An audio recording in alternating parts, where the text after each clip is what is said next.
My name is Tetsu Nakazawa. Today I'm really excited to talk to you about the 13 model year Cx9. We've made a really great car, even better for the upcoming model year.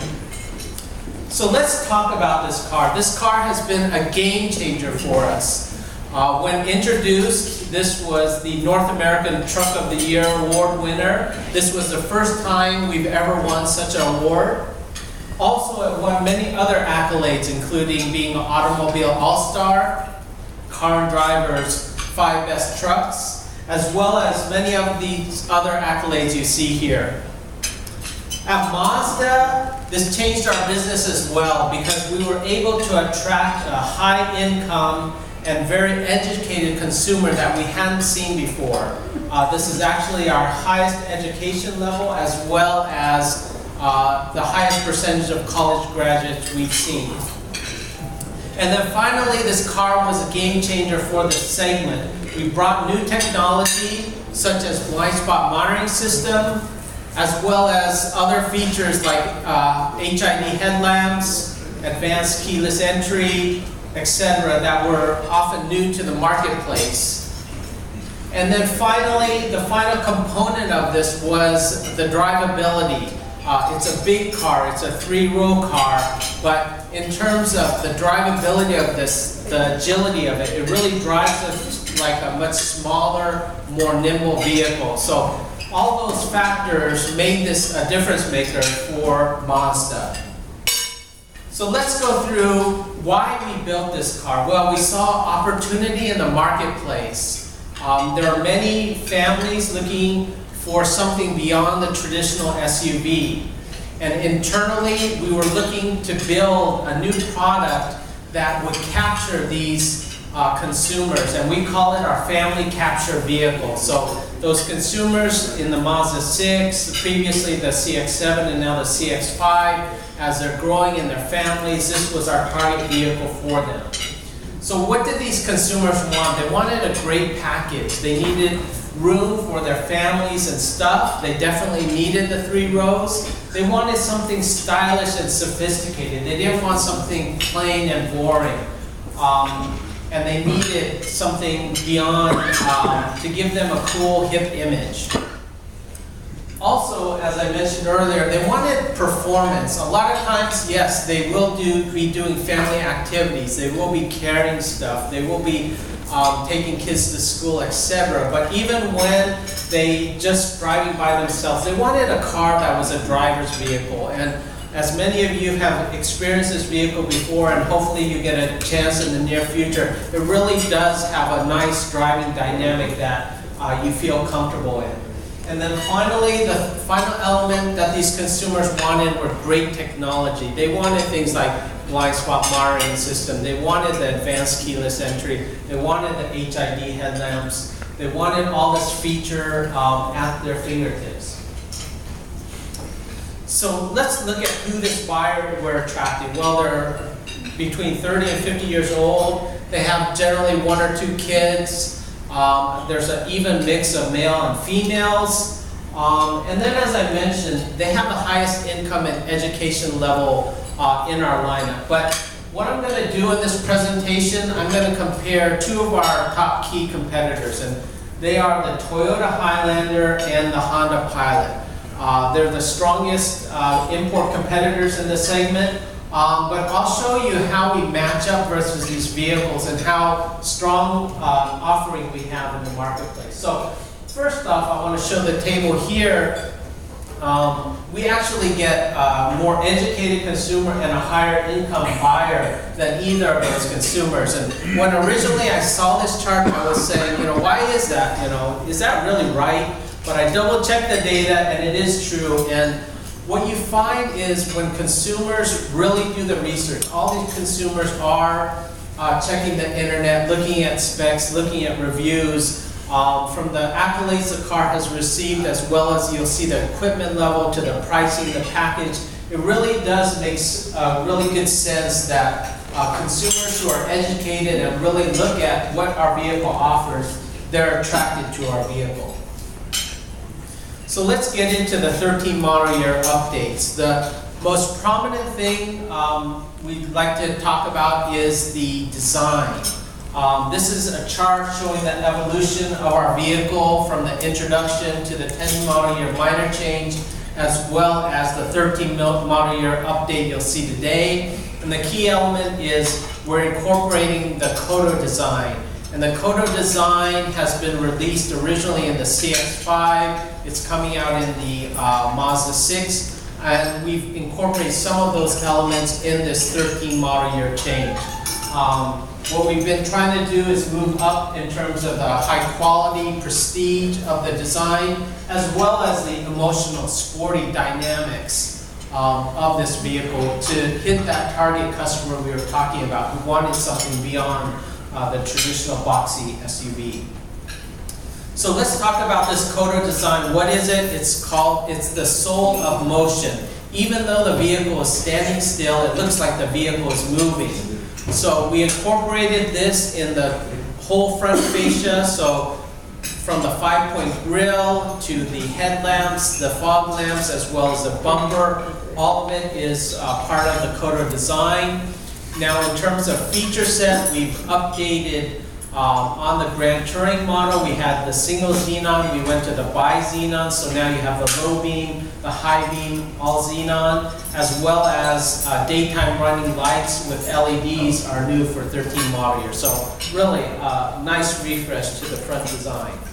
And here's a picture, and I can show you, this is the key element we just discussed. This is going to be our signature 5-point grille. The headlights updated. This is a signature line, part of the Kodo design, and the whole front fascia is all updated. And you can see how sporty, and it does look like it is a vehicle in motion.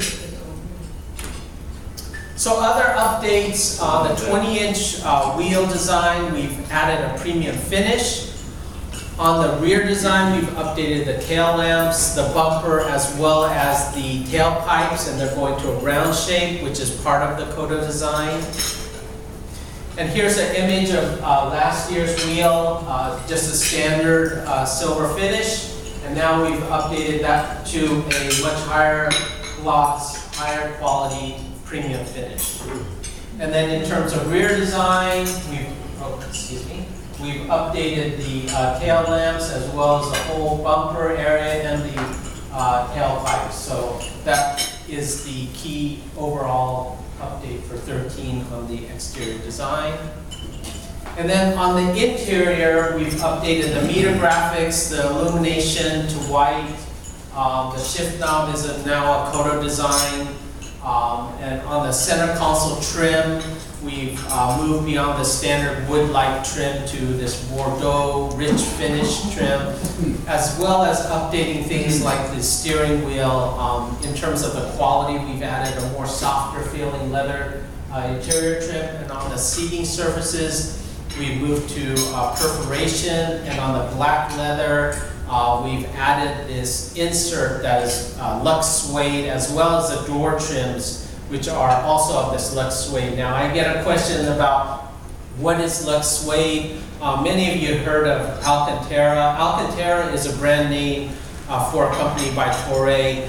This is a different manufacturer. Sarin is their name, and their terminology for Alcantara is Lux suede. So that's the only difference. It's just a different manufacturer, but it is basically an Alcantara type suede.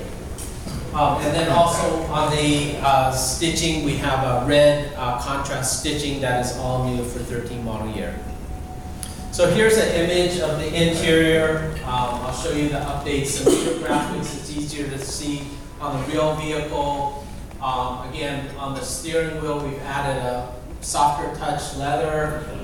This is the MID screen. This is all new. I'll get into that in a little bit. The shift knob. This is the updated Bordeaux trim. So all of that is all new, and as you can see, the insert of the Lux suede and on the door panels.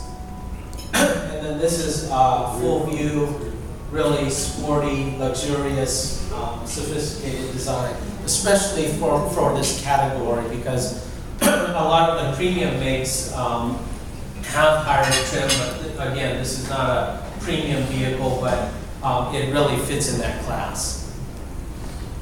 So now we'll get into a few other of the technology updates. Technology is becoming more important for the consumer. Now we have a standard Pandora-enabled audio as well as short text fixed message that you can reply. Again, you need a Bluetooth-enabled phone for this, but this is available standard on all the trims, as well as emergency 911 calls. So when your airbag deploys, it will automatically send a call to 911. And then HMI is what we call the human-machine interface. So there's voice control of things like artist name.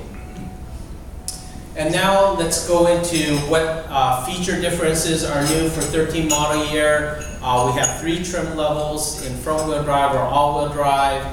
So starting off with a sport trim, you'll get now a 5.8-inch MID touchscreen is standard.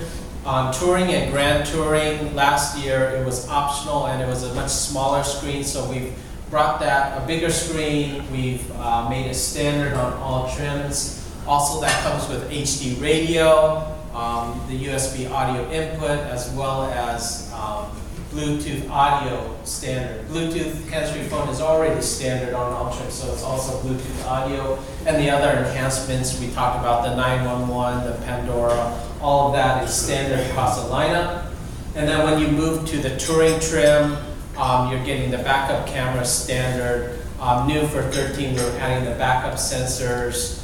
And then we brought down the blind spot monitoring system from Grand Touring only to the Touring model, so that's standard. And then finally on the Grand Touring, you're adding the bi-xenons, the LED daytime running lamps. You're adding power liftgate standard, memory mirrors, and tilt and reverse standard as well. So really a strong lineup, and I'll go into details or highlights of some of the key features in the lineup. So we have a sport touring, grand touring, as I just mentioned. Now we're getting this really rich, high-end consumer, and they're basically buying only touring and grand touring. So for Mazda, our mix of touring and grand touring is over 80%. So basically, most of the consumers are buying the high-end vehicles. But even on the entry grade, we really have a well-equipped model. It's a 3.7 liter V6, 273 horsepower, 270 pound-feet of torque. Comes attached to a 6AT with manual shift. Standard, we get 18-inch alloy wheels. For example, if you get a Pilot, it comes with 17-inch steel wheels. So we really have an advantage there, as well as it comes with a 3-zone automatic AC. If you're looking at a Highlander, you don't get auto AC until they're very limited trim. And then, as the other features I just mentioned, hands-free Bluetooth audio is standard, the 5.8-inch MID is standard, the 60-40 split, the 50-50 third row, all of that equipment is standard on the entry trim. You move to the touring trim, you get the leather standard, you get the power driver seat, power passenger seat, you get the blind spot, the backup camera, backup sensor, all of that equipment is standard on the touring. And then you move up to the grand touring, you get the 20-inch wheels, the advanced keyless entry, power lift gate, all that equipment, memory seats, memory mirrors, all of that standard in the grand touring. So that's our fully equipped trim. And then in terms of optional equipment, on the Sport you can get a power seat with heated mirrors, heated seats. On the touring trim, you move up mainly the navigation, moonroof, as well as the Bose audio, and then you get the advanced keyless entry and fog lamps. And this is similar to on the Grand Touring Tech package, but Grand Touring already has some of the standard equipment, so it's very similar. And then you also have an optional rear seat entertainment system. So that's pretty much how the lineup is set. And actually after this, what I wanted to do was walk around in the vehicle and get into some of the more details. As everyone already